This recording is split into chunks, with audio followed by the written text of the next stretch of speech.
Hey, welcome back, everyone, to yet another episode of the Three-Man Weave College Basketball Show, presented by SPR. We apologize for the delay. The chatter is already popping off, which we love to see here, especially on this holiday. Happy Martin Luther King Day to those of you out there, and thank you for tuning in.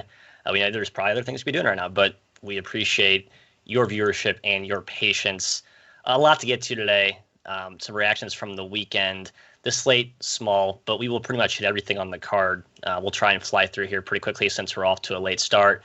But first, I got to go to my colleagues here for some takeaways from the weekend. Jim, I'll go to you first. What did you learn? I learned that, I guess we already knew this, but it was reiterated. Home Minnesota is ridiculous. Home Minnesota, yes, sir. Bart Torvik lets you filter by home and away. At home, they're 11-0, number 16 in the country. On the road, they're 0-4, number 126 in the country. So the difference is massive for them. They took down undefeated Michigan, brought them down to earth. What a Gophers team, Ky. Your Gophers. My Gophers, Jim. Yes, home Minnesota number 1, Gonzaga number 2 in the power ratings on the national scale. They truly are amazing. I'm going to talk about another amazing performance, guys. Virginia, 1.47 points per possession against what was the number 1 defense in KenPom and Clemson. They were 15 for 27 from deep. They dismantled the Tigers. Guys, here's the effects in the KenPom rankings. Clemson's defense fell from number 1 to number 7. Clemson went from 19 to 36 overall, and Virginia went from 17 to 7 in KenPom's rankings. Take that information for what you will. Maybe some undervalues, overvalues there. But, Matt, Virginia was absolutely impressive. They're scary good when they're locked in like that. Yeah, it was one of those kryptonite-type matchups for Clemson, which we talked about heading into the weekend. So I think you mentioned, Ky, could be a chance to come back and maybe fade Virginia or bet Clemson. We've seen some of these lopsided outcomes lead to overreactions in the market. So it could be a good value, pounce opportunity. My takeaway is kind of a lead into our first game on the outlines. Before we get there, we got to plug the folks who make this all possible, SPRodds.com.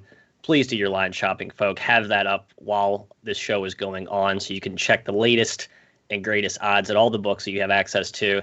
SPRpicks.com/NCAAB. It's right there. Just copy, paste, URL. Done. You can go there. But my takeaway, Baylor is the new Gonzaga. And I mean that in the following way.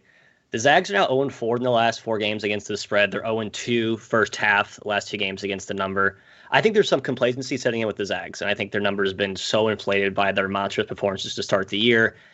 Baylor, who I think we've always considered to be in the upper first row of first class, maybe not with Gonzaga, but closer to Gonzaga than the rest of the pack. They are 3-0 in their last 3 ATS. Tonight, they get another opportunity to show their dominance. It's a big spread hosting the Jayhawks, Mr. McKeon, but I think Baylor is on a mission, and they're a team you just do not want to get in the way of right now, coming off an awesome win at Texas Tech. Do you think that's a letdown spot, or do you think they kind of have that motivation trying to prove to folks that we're right there in that Gonzaga 1A, 1B class? Yeah, it's an amazingly high spread, Matt, for these 2 programs, right? At 9 points, but it's pretty much where I made it myself with my number. Kansas has only finished sub 15 in KenPom twice in the Bill Self era. They're currently 15th right now. Those 2 finishes, 17th and 18th. So it is one of Bill Self's quote unquote worst Kansas teams in his tenure, if you can even say that. This team's still on track for a top 3 seed in March. Kansas coming off an Oklahoma State loss, Baylor coming off the Texas Tech win. I have a hard time seeing Kansas scoring very easily in this game. Baylor's now number 1 in defense in the country with Clemson's fall off. Kansas is going to have to go through McCormick a lot in this game, and I'm not even sure that's a great strategy with how well Baylor can defend the paint. Yeah. Kansas is really going to have to get some offensive glass love in this game. There's not a lot of good avenues for them to score. So I'm fence riding here. I would have liked to take Baylor, but 9 points, Jim, it's just too much for me. Yeah, Ky was going to do the seamless transition of, well, you mentioned Clemson falling from first in defense, who took it over is Baylor, but you already hit that. Last year, Kansas completely cracked this defense by running a lot of middle ball screens because the no middle defense didn't really have a setup for Azubuike storming down the lane for lobs. They got a ton of dunks out of it. I think Azubuike had like 7 dunks in the game at Baylor. It was a dunk fest at Baylor. Yes, it was. But McCormick doesn't have that element. He's not really like a vertical lob threat in the same way. And that's been what Self's talked about all year with this team is they can't get easy buckets. And I think that really shows up today against Baylor. So while my number is like, wow, I can't believe this is 9, and my gut kind of thinks that too, but I just don't really see the path to points for Kansas here unless they're really hot from the outside. Yeah, I think the one thing that makes me nervous about taking Baylor here is, well, the fact that it's a massive spread, 9 points. I mean, I can't remember the last time Kansas was catching 9 points anywhere. But the fact that the last 2-3 games, McCormick has really been more of a focal point of the offense. It seems like Self's trying to establish that inside-out identity. And as Jim mentioned, that is kind of the weakness, if there is one, in Baylor's defensive fortress. So I actually could see McCormick having a decent game, certainly not as dominant as Azubuike last year, but there is sort of a parallel between what we saw last season and what could transpire tonight. Sounds like the boys are going to fence right early, true to our wishy-washy selves. All right, next on the outline here, we're going to, as we just talked about Kansas and Baylor, we're going to skip 2 notches down to Florida State at Louisville. The Cardinals hosting the Noles. Big question mark here. Scotty Barnes, the sort of point forward, jack of all trades, Swiss Army knife for the Noles, missed last game after an ankle injury in the one prior. Noles didn't skip a beat without him. MJ Walker went nuclear against the Tar Heels. Jim, was that more of a byproduct of Florida State just having so much depth that they can withstand playing without Barnes, or did they just pick off a little bit discombobulated UNC team and thus maybe has a chance to fall back down to earth against the Cardinals tonight? I think the latter. They've played 2 amazing offensive games in a row here. I mean, the NC State performance and the UNC performance were gangbusters, both at home. Now they go on the road, take on Louisville. Matchup-wise, I'm a little concerned for Louisville because they're so heavy pick and roll, and FSU can switch everything. They can play, a bunch of long wings and just take away what the pick and roll wants to do. But the spot sets up pretty well for Louisville. I think they're the better team, and only -2. I like Louisville here at -2. Official show play. Louisville coming off that loss at Miami, Florida. FSU riding way too high. I think the number's been depressed down to 2. So, yeah, I like the Cards. The one also thing to consider, Louisville got swept in pretty emphatic fashion last year by FSU. There was a bad second half run late in the year that the Noles really got them on. So I'm taking the Cards here. Chris Mack back at home. Matt, you joining me? Yep, it's my best bet, Jim. I am all in on the Cardinals. I've been saying, I think, repeating this far too often on this program. I think Louisville's a buy low. The Miami loss is really a head scratcher. I guess I probably should hold out until I get Malik Williams back for all hands on deck. But there's enough bullets in the chamber here. It's still Chris Mack. It's Chris Mack off a loss. I just trust this spot. So I'm going to lock in 2 for my best bet. Ky, are you going to make it a consensus? No, I'm not, Matt. I do lean towards your side with Louisville. We've talked about undervalued, overvalued per KenPom. Louisville out of the top 30 now with the Miami loss. Florida State's been rolling, right? NC State, UNC, fairly easy wins for them. I agree, guys. The spot screams Louisville. Excuse me, Florida State's first road game since December 29th. Yeah, been a long time since they've been on the road.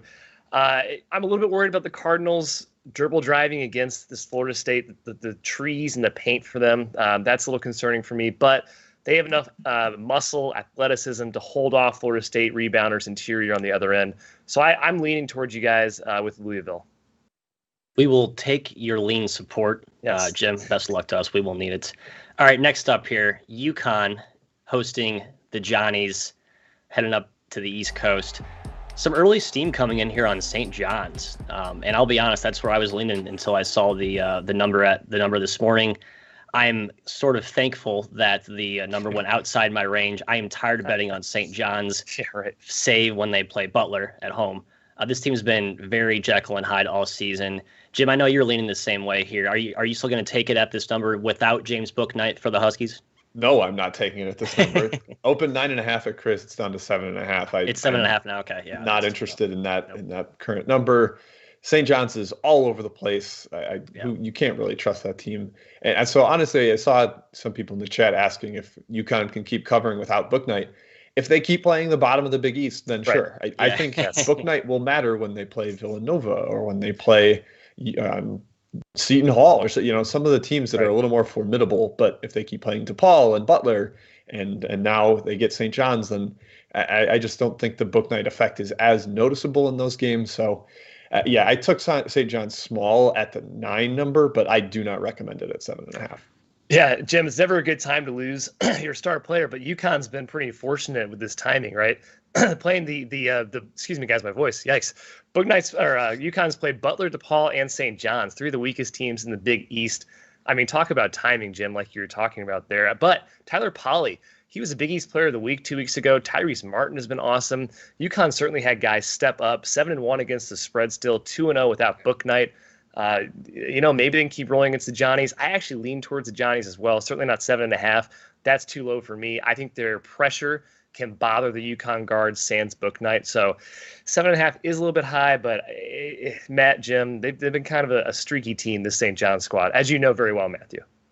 Yeah, I just don't think they're not a team I trust at all, right? I mean, just here's the dichotomy between the fact that their 2-point percentage defense is the worst in the Big East, but their block rate's the highest. It's very much a gamble, event-driven defense, right? And I think they give up a lot of easy layups. And UConn's been playing very intelligent from what I've watched. So even without Book Night, I think they get a lot of easy buckets inside. Cook also back in the fold for the Huskies. Yes, so he's coming along. Yeah. He is a shot blocking monster, so you got to watch out for him as well. St. John's is a live bet team. If somehow exactly. they get up like 10, then you got to step in on UConn. Well, Jim, that's kind of the sort of subject as we transition here to our next one. Wyoming at Air Force, a game you would have liked to have live bet as a hedge. I don't want to, bring up or open these wounds for you, but I'm sorry, I'm just digging in right now, just pouring rubbing alcohol on the fester there. So Air Force hosting Wyoming for the second leg of it back-to-back. These two teams played on Saturday. Wyoming was in the driver's seat for most of the way. They led by 14 early in the second half, completely melted down. Jim, are you going back to the Wyoming well as sort of bounce back here, or have you kind of just ridden off this Pokes team? Oh, back to the well. This is my best bet of the day. Wyoming -3. They just were the better team for that entire game, and then a young team collapsed on the road. I don't see that happening again. I mean, Joe Scott is a good coach for Air Force. He will make solid adjustments. He clearly did down the stretch on Saturday. But Jeff Linder is also a fantastic coach for the for Wyoming. He was great at Northern Colorado. That's what I was trying to say. I think they get it done this time. They should at least have the confidence knowing they built that double-digit lead, carried it for a lot of that second half before slowly letting it bleed away. I'm going to ride with them again. So let's go Cowboys. Ky, you joining me? I'm leaning towards you, Jim. Excuse me. My God, this is ridiculous. Wyoming's lost 4 straight. Dropped game 1 against Air Force. I'm waiting on this team to come back a little bit here. Pokes 5 for 12 from the line, 15 turnovers. That's extremely uncharacteristic for Wyoming. They're 72% from the line on the year and 11th in the country in turnover rate. So 2 total anomalies in that game, Jim, not to pour more salt in your wound. Air Force does slow it down, right? Joe Scott's Princeton-style offense can make games feel like a grind. I do think Wyoming gets it done in this game, though. It's a great bounce-back spot for them. Not as much home in this second leg here. So, Matt, I'm leaning towards Wyoming with Jim, hoping he hits his best bet, of course. Yeah, I think that's the right side. Wyoming's they are a perfect matchup for Air Force in terms that they don't have great athletes. They don't really have any size up front. They basically play 6'7", 6'8", Hunter Maldonado at the 5. Air Force is not going to murder you inside. That's how Wyoming got bludgeoned by Boise. I think going throughout the rest of the season, we'll see Wyoming be kind of a team you want to fade against certain more athletic teams with big-time size. Air Force is not that team. So I think in a bounce-back spot after the loss, Wyoming feels like the winner here. Wyoming shot 71% inside the arc. They kind of got forced to take more threes, but when they got inside, they scored. They got what they wanted. Yeah, easy points are always a good sign of a reliable offense to bet on, Jim. Good point there. All right, let's pause. Quick chat mob break. Any questions from the extra board or non-outline games here, folks? Stinky's Pig wants to know why he shouldn't bet on UNC Greensboro. So, Matt, I'm going to go to you for that one. You should. I have a few reasons for you. The Citadel's been lights out. The team's got a pretty substantial, relative to the Citadel standards, a pretty strong crop of talent. Last year they were hurt. This year they're all back. I think they were undervalued. Now the market's starting to catch up. It's just not a good matchup against UNC Greensboro, who's going to press all over. This game should be high 70s, could even hit 80 possessions. I think that kind of lowers the perceived mountain that you have to get over to cover the 13. I believe it's what it's at right now, or somewhere 13 around and a half, I believe. 13 and a half. Yeah, I drew the line at 13, so I'd probably stay away at 13 and a half. Maybe a first half play could be in order here. I just think the pressure that UNC Greensboro will be rather alarming for the Citadel to have to deal with. So I'd be looking to bet Greensboro first half. I'd probably stay away at that full game price though. Yeah, 13 was my strike there as well, Matthew. So I'm hoping it gets back down there so I can step in. But The Citadel's been feisty. They stuck with Furman for the whole game, although that was at home at the Citadel, so now they're on the road. We'll see how that works out. UNC Wilmington Towson, we will cover on the outline. That will replace the Iona St. Peter's game that was canceled, so we will hit that shortly. Ky, am I missing any? I don't think so, Jim. Prairie View Grambling just came through from Larry Gibson. Yeah. Matt, I know you and I like the home favorite there. Panthers, baby. Love Panthers. I watched them play Texas Southern. I thought they were the better team. Their pressure is relentless. Byron Smith is a phenomenal defensive coach. He's got Cam Mack, who's still kind of getting acclimated, but when he has the ball, he gets in a lane whenever he wants. He can find guys. They have some shooters. I think Prairie View is the best team in the SWAC, and they continue to exert their dominance tonight. Yeah, we'll see if Fate Williams comes back, but honestly, they don't really need him with the way Mack is playing. With Mack's playing, yeah. I completely agree. All right, so back to outline. Nick Loya asked about Western Carolina Samford, which I don't believe is on the outline. Oh, it is on the outline, so we'll hit that. No, it's not. No, it's not. I lean Samford, Jim. It seems kind of weird. Western Carolina, clearly the better team, but I like him as a +2 dog at home. Yeah, we all liked the over, but it got steamed hard. We did. It got crushed, man. That thing flew up there. A lot of points. Open 160.5. Now it's 162.5. So the market is onto something there. We agree with them. Idaho State, Sacramento State. That was a gross game yesterday. I want 2 hours of my life back. Terrible. Yeah, just disgusting for it to barely hit 100 points in overtime. Whew. Yeah. I probably lean towards a little bit of a bounce back for Sacramento State, although Matt, they were missing Fowler, or no, not Fowler. I'm blanking on who it was too. Christian Terrell. Yeah, Christian Terrell. Yes. I think the problem was that Brandon Davis, their stud JUCO kid, was in foul trouble, didn't play a lot. They went zone late in the second half, Jim, and Idaho State could not solve it. I think they run that back again, and you see Idaho State struggle to score. San Diego State missed a lot of bunnies inside. I think they're the better team, to be honest. I was very impressed with Sacramento State when they had their best file on the floor. Just went through a cold drought there at the end to lose it. So I will probably be on the Hornets. Yeah, slightly better team, I think, Sacramento State, but the Bengals should never have gotten that close. They were controlling the game. They were up 9 early. That's true. Yeah, they were up 9 early of themselves. Yeah, but I do lean towards Sac State. Yeah. Yep. Sounds like Joe Kidd agrees, baby. Lock it up is right. All right, let's get back to the outline and fly through these last games here, and then get a sweep of one more round of chat mile questions. There's not many games left though to hit. No, it's not. All right, we got a Philly 5 showdown here. St. Joe's at LaSalle. The Explorers playing host in this one. The last 9 games combined, these two teams were 1-8 against the number. Two teams in a mega rut. I think LaSalle's been kind of on our shit list for the last few games. St. Joe's without Ryan Daly and Greg Foster, which I believe is the assumption we're working with today. There's a chance Daly does come back, though, I believe. So that's a key factor. Huge. I kind of think Daly played. I didn't think he was supposed to be out that long, and it seems like he's been day-to-day for a while now. Yeah, exactly. That'd be my guess.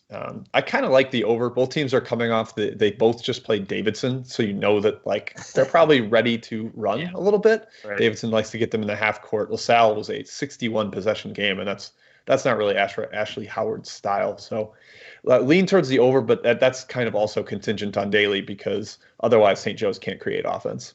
Yeah, Matt, per team ranking, so closing lines what they use for their ATS trends, I guess. St. Joe's is 2-3 against the number without Daly. Honestly, a little bit better than I thought. Like Jim said, he's been day-to-day for a while. He's been out since December 21st with a sore thumb. I've seen reports every single game that he could be back this game, So I'm kind of hoping he's back for this one. If he's back, I love this play against LaSalle, a team that I have no respect for. They've gotten blown out 3 straight games. I just don't think they're very good. Another angle I like here, teams are shooting just 28% from 3 against LaSalle. That has to change. That's going to regress. And St. Joe's, Matt, of course, one of the most prolific three-point shooting teams in the country in terms of the volume they put up there. Yeah, it's the second straight year they just haven't been making those shots, though. Kind of like last year, we wrote about how they were the most leveraged on the long ball, got burned by it the hardest because I think they shot in the low 30s, even maybe below 30%. This year, 29%. I'm with you. I think they're a better shooting team than I don't think they're a great shooting team. I think they're an average 3-point shooting team. So I think the variance monster should be working in your favor if you want to back the Hawks. Part of it's the shots they're getting because they don't have Foster or Daly to create them. Yeah, so they're taking a lot of tougher threes. That's another huge key if Daly is back. Yeah, I have really nothing. As Ky mentioned, this is kind of an ugly one. I don't really want to watch it, but I do think the over is probably the right side. It seems like LaSalle just sort of morphs to whatever pace their opponent is playing, so I think that's probably a good one. Next up, the replacement, UNC Wilmington at Towson. The artist formerly known as St. Peter's at Iona. Fortunately, we got it canceled, so we will adjust on the fly. Talked about this one earlier. Do you want to add any more takes? I guess we know we holstered it for this exact reason. I'm sorry. Jim, the Seahawks, kind of your pet team. I think you snuffed out this team early. They got some key transfers midway through the season who have added another boost. Do they keep it rolling here against a Towson team that's been a little bit in the rut coming off a COVID shutdown of their own? Yeah, I honestly, the number I have leans towards Towson, but you can't bet this until you know what Zane Martin's status is. He missed last game for Towson. He is by far their highest usage player. And Pat Scarry after the game said it was personal reasons and he would not talk about it further. Right. So really no hint as to whether he's going to be back for this one. If he's out, I probably lean Wilmington. Like you said, Matt, I love what this team's doing. Takeo Siddle taking over, going more towards the Kevin Keat style of pressing, spread pick and roll. They have a ton of guards that are dangerous off the bounce, some undersized players that can actually compete inside, and Boggs and Pridgeon. So I would prefer Wilmington here, but if Zane Martin plays, I wouldn't take it. Yeah. Zane Martin's the key here, Jim. If he plays, I actually kind of lean Towson. They have a clear advantage inside on the glass. Could be a bloodbath in there. However, to your point, UNC Wilmington, clear advantage on the perimeter. They should get plenty of open looks. So kind of a 3 versus 2 thing. Are you banking on Wilmington being hot from the outside? Certainly could be. This is also Wilmington's first Colonial game. They haven't played what I'll call tough competition since December 12th with slight apologies to Norfolk State. So maybe a tough first game for them, and a Towson team that is certainly one of the most physical in the country could really ugly things up. But Matt, without St. Martin, I can't back the Tigers. Yeah, additionally, they were without another starting guard, Jawan Gray, but they did get back. He's their best big man. He's a rebounding machine. I'm confusing him with the guy that they got back, Jason Gibson, who was a starting guard, missed the 2 prior. He came off the bench. So they are getting healthier from that perspective, but Martin's really the catalyst. If he's not playing, you cannot back Towson, and I would add that as another reason to play Wilmington. If you read between the lines and assume that's scary, we'll hold him out again today. Sounds like that's kind of where that's where I'm leaning. All right, our last game on the outline here. We're heading out west to the desert, the stomping grounds of Mr. Jimbo Fisher here. The Las Vegas Runnin' Revs, are they starting to figure it out is the question. They just lost Marvin Coleman for the year, their point guard. Did not matter at all against New Mexico in the first leg of that back-to-back. This is the second one. UNLV won by, I believe, 77-54 was the final. New Mexico is just cannot touch this team. It's not quite Washington bad, but unless they're playing an injured Dixie State, this team has been pretty much non-competitive the entire year, save one kind of fluky effort earlier in the season. Kyle, go to you first. Do you think there's any sort of fight and heart in this Lobo team to make it or to stay inside the number, or do you think the Rebels run them out again? Not quite Washington bad. No, it's worse than Washington. New Mexico is incredibly bad. They've been annihilated in Mountain West play so far. They're 0-7. None of those games have been within double digits. I mean, they're getting just blown out every single game. Yeah, they've played some tough teams in the Mountain West, but even that UNLV game that you talked about, Matt, you'd think they'd keep it within 20 or something like that. Yeah. Lobos 3 for 18 from deep from game 1. UNLV had no trouble scoring. Lobos have no answer for Bryce Hamilton. I have no interest in backing New Mexico. So for me, this would be a UNLV play or nothing. At 12, I'm probably staying away, Jim. Yeah, it's too high. Kai, I think that's the right take on it. For me, it's UNLV or nothing. I mean, Otzelberger figured it out with UNLV last year, and they rolled through the Mountain West and played really well. And it seems like they're kind of doing the same thing. They have talent. I mean, there's no question about it, especially in the backcourt with Hamilton and Jenkins. And Coleman was a former walk-on, kind of a steady guy. Like, losing him isn't some catastrophic blow. New Mexico is, I just can't keep up with how bad they are. They are 345th in 3-point percentage, 342nd in 2-point percentage, and 317th in free throw percentage. They don't have people that can put the ball in the basket. It's a problem. A joke.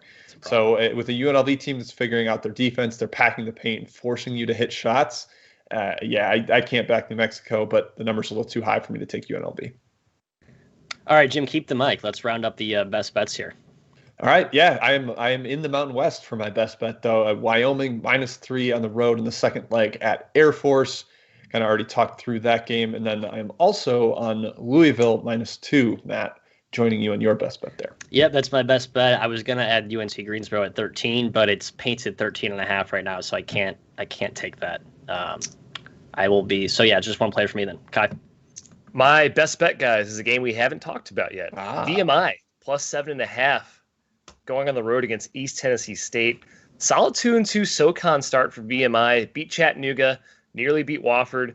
However, East Tennessee State, have to give them credit. They've looked pretty competitive so far in SoCon play.